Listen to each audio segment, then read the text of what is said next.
اعوذ باللہ من الشیطان الرجیم بسم اللہ الرحمن الرحیم الصلاۃ والسلام علیکہ یا رسول اللہ صلی اللہ علیہ وآلہ وسلم السلام علیکم رحمۃ اللہ وبرکاتہ۔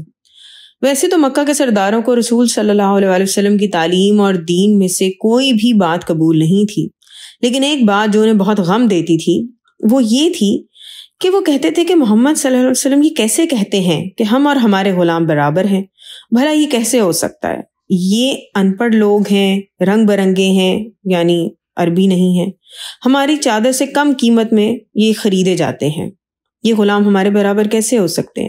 یہ ہماری جوتیاں اٹھانے والے ہیں، ہمارے ٹکڑوں پر پڑنے والے ہیں، انہیں ہم نے پناہ دی ہے، ہم انہیں پہننے کو دیتے ہیں، ہم نے انہیں حفاظت دی ہے، پھر یہ بھلا ہمارے برابر کیسے ہو گئے؟ یہ وہ غلام ہیں جن سے سواری کرنے والے اونٹ اور گدھے بھی مہنگے ہوتے ہیں۔ جن غلاموں کی زندگی اور موت کے ہم مالک ہوں وہ ہمارے برابر کیسے ہو سکتے ہیں؟ جن کی پہچان بھی ہمارے نام سے ہو، کیا یہ بھی اب وہیں بیٹھیں گے جہاں ہم بیٹھیں گے؟ کیا یہ غلام بھی وہی کھائیں گے جو ہم کھائیں گے؟ ہم بہت کچھ مان لیں لیکن یہ کبھی نہیں مانیں گے کہ ہمارے خریدے ہوئے غلام ہمارے برابر ہو جائیں۔ خدا ہمیں ایسا دن دیکھنا نصیب نہ کرے کہ جب ہمارے غلام ہماری برابری کریں، اور ہمیں یہ قبول نہیں۔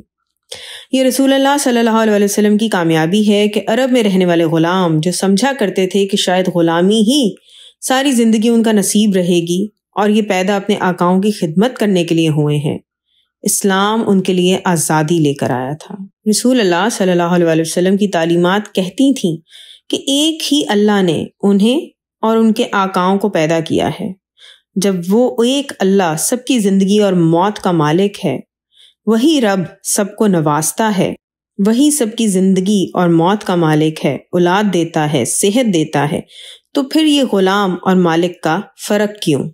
اسلام کی تعلیمات کے مطابق سب انسان آدم علیہ السلام کی اولاد ہیں، سب برابر ہیں، بڑا صرف وہ ہے جو اپنے اخلاق اور اعمال میں بڑا ہے۔ اس دعوت کو قبول کرنے سے عرب کا سارا نظام بدل جاتا تھا۔ وہ معاشرہ جو آقا اور غلام، گورے اور کالے، طاقتور اور کمزور کی بنیاد پر بٹا ہوا تھا، وہ یکدم ختم ہو جاتا تھا۔ انسانی برابری کا نظام مکہ کے لوگوں کے لیے بہت بڑا خطرہ تھا۔ قریش مکہ یہ سوچتے ہیں کہ اب وہ خود رسول اللہ صلی اللہ علیہ وسلم سے ڈائریکٹ بات کریں گے۔ یہ مشورہ عتبہ بن ربیع نے دیا تھا۔ اس تجویز کو سارے سرداروں نے مان لیا اور انہوں نے یہ ذمہ داری عتبہ کو دے دی۔ رسول پاک صلی اللہ علیہ وسلم اس وقت خانہ کعبہ میں موجود تھے۔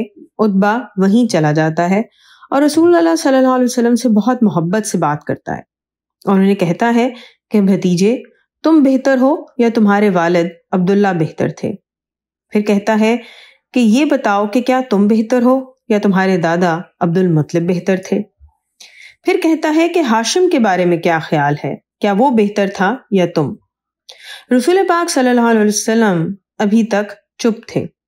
پھر عتبہ کہتا ہے کہ ابو القاسم صلی اللہ علیہ وسلم، خاندان اور شرافت کی وجہ سے تمہارے مقام سے ہم اچھی طرح واقف ہیں، لیکن خدا کی قسم تم نے پوری قوم کو مصیبت میں مبتلا کر رکھا ہے۔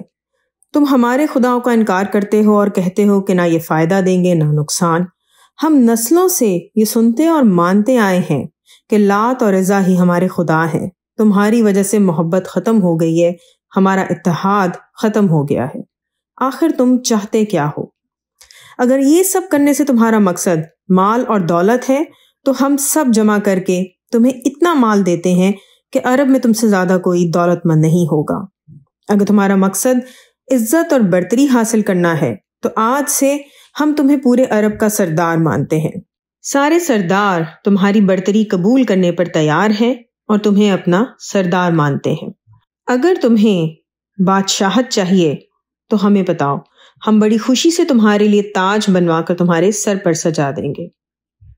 اگر تمہیں آسیب کا سایہ ہے تو ہم تمہارا علاج کروانے کو تیار ہیں۔ عرب کا سب سے بڑا طبیب بلائیں گے اور تمہارے علاج پر جتنا بھی خرچ آئے گا ہم اٹھائیں گے، تمہیں اس بات کی فکر نہیں ہوگی۔ کچھ تاریخ دانوں کے مطابق عتبہ نے یہ بھی کہا کہ ابن عبداللہ صلی اللہ علیہ وسلم، اگر تم شادی کی خواہش رکھتے ہو تو بتاؤ تم جس لڑکی سے شادی کرنا چاہتے ہو، ہم اس بات میں عزت محسوس کریں گے اور تمہاری خواہش پوری کریں گے۔ عتبہ اپنی بات مکمل کر لیتا ہے تو رسول پاک صلی اللہ علیہ وسلم کہتے ہیں کہ چچا جو چیزیں آپ نے مجھے گنوائی ہیں مجھے ان میں سے کسی کی خواہش نہیں، مجھے تو اپنی قوم کی فکر ہے، میں اسے آگ سے بچانا چاہتا ہوں۔ مجھے اللہ تعالیٰ نے اپنا رسول بنا کر بھیجا ہے تاکہ میں لوگوں کو سیدھا راستہ دکھاؤں۔ میں اللہ تعالیٰ کا پیغام آپ لوگوں تک پہنچانے کا ذمہ دار ہوں۔ اس پر عمل کریں گے تو کامیابی پائیں گے، اگر انکار کریں گے تو میں صبر کروں گا یہاں تک کہ اللہ تعالیٰ میرے اور آپ کے درمیان فیصلہ کر دے۔ کہا جاتا ہے کہ عتبہ بڑے غور سے رسول پاک صلی اللہ علیہ وسلم کی یہ گفتگو سن رہا تھا۔ وہ چاہتا تھا کہ اتنے غور سے سنے کہ اس کے مقابل کے دلائل تیار رکھے اور رسول اللہ صلی اللہ علیہ وسلم کو اپنی باتوں پر قائل کر سکے۔ پھر رسول اللہ صلی اللہ علیہ وسلم حامیم سجدہ کی آیات 1 سے 13 تک سناتے ہیں، جنہیں عتبہ بڑے غور سے سنتا ہے۔ ترجمہ کچھ اس طرح سے ہے: حامیم، وسیع رحمت والے، بے حد رحم والے کی جانب سے اتاری ہوئی ہے، ایک کتاب جس کی آیات کھول کر بیان کی گئی ہیں، اس حال میں کہ عربی زبان میں قرآن ہے ان لوگوں کے لیے جو جانتے ہیں، خوشخبری دینے والا اور خبردار کرنے والا ہے۔ تو ان میں سے اکثر لوگوں نے منہ موڑ لیا، چنانچہ وہ سنتے ہی نہیں ہیں، اور انہوں نے کہا کہ ہمارے دل اس سے پردے میں ہے جس کی تم ہمیں دعوت دیتے ہو، اور ہمارے کانوں میں بوجھ ہے، اور ہمارے اور تمہارے درمیان ایک حجاب ہے، پھر تم عمل کرو، یقیناً ہم بھی عمل کرنے والے ہیں۔ آپ صلی اللہ علیہ وسلم کہہ دیں کہ میں تم جیسا ہی ایک انسان ہوں، میری طرف وحی کی جاتی ہے کہ یقیناً تمہارا معبود بس ایک ہی معبود ہے، سو تم اسی کی طرف سیدھے رہو اور اسی سے بخشش مانگو، اور مشرکوں کے لیے بڑی ہلاکت ہے جو زکوٰۃ نہیں دیتے اور وہ آخرت کا انکار کرنے والے ہیں۔ یقیناً جو لوگ ایمان لائے اور جنہوں نے نیک عمل کیے ان کے لیے اجر ہے جو ختم ہونے والا نہیں ہے۔ آپ کہہ دیں کہ کیا واقعی تم اس ذات کا انکار کرتے ہو جس نے زمین کو 2 دنوں میں بنایا اور تم اس کے لیے شریک بناتے ہو؟ وہی تو سارے جہانوں کا رب ہے، اور اس نے زمین میں اس کے اوپر سے گڑے ہوئے پہاڑ بنا دیے اور اس میں برکتیں رکھ دی، اور اس میں اس کی غذائیں اندازے سے رکھ دی 4 دنوں میں، برابر ہے سوال کرنے والوں کے لیے۔ پھر وہ آسمان کی طرف متوجہ ہوا اور وہ ایک دھواں تھا، تو اس نے اس سے اور زمین سے کہا تم دونوں آ جاؤ خوشی سے یا ناخوشی سے۔ دونوں نے کہا ہم خوش ہو کر آ گئے ہیں۔ تو اس نے 2 دنوں میں ان کو پورا 7 آسمان بنا دیا، اور اس نے ہر آسمان میں اس کا کام وہی کر دیا، اور ہم نے آسمان دنیا کو چراغوں سے زینت دی اور محفوظ کر دیا۔ یہ اندازہ ہے سب پر غالب، سب کچھ جاننے والے کا۔ پھر اگر وہ منہ موڑیں تو آپ کہہ دیں کہ میں نے تمہیں ایک کڑک سے ڈرا دیا ہے، عاد اور سمود جیسی کڑک ہوگی۔ عتبہ اس کلام کی خوبصورتی میں گم ہو جاتا ہے کہ ایسا کلام تو اس نے کبھی نہیں سنا تھا۔ رسول پاک صلی اللہ علیہ وسلم عتبہ سے کہتے ہیں کہ چچا جان، آپ کو جو سننا چاہیے وہ آپ نے سن لیا ہے۔ عتبہ اٹھ کر قریشی سرداروں کے پاس واپس آتا ہے۔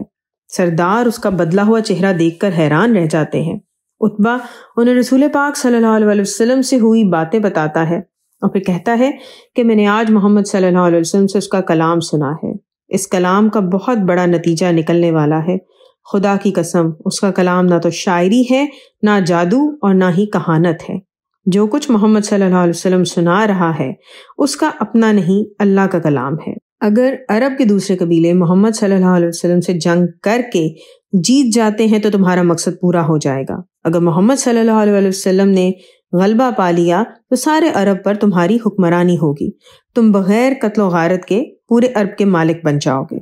عتبہ کی بات سن کر قریشی سردار حیران ہوتے ہیں اور کہتے ہیں کہ ابا ولید، محمد صلی اللہ علیہ وسلم کی زبان کا جادو تم پر بھی چل گیا ہے، تم بھی اپنے دین سے پھر گئے ہو۔ تم تو محمد صلی اللہ علیہ وسلم کو سمجھانے گئے تھے، لیکن یہ کیا کہہ رہے ہو؟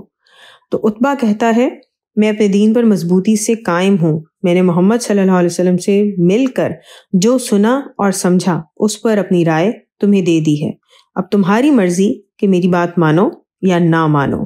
اب آپ دیکھیں کہ اتنی چالیں اور پلانز بنانے کے باوجود قریش بار بار ناکام ہو رہے ہیں۔ اب ان کی اگلی چال کیا ہوگی انشاءاللہ وہ نیکسٹ ویڈیو میں بتاؤں گی۔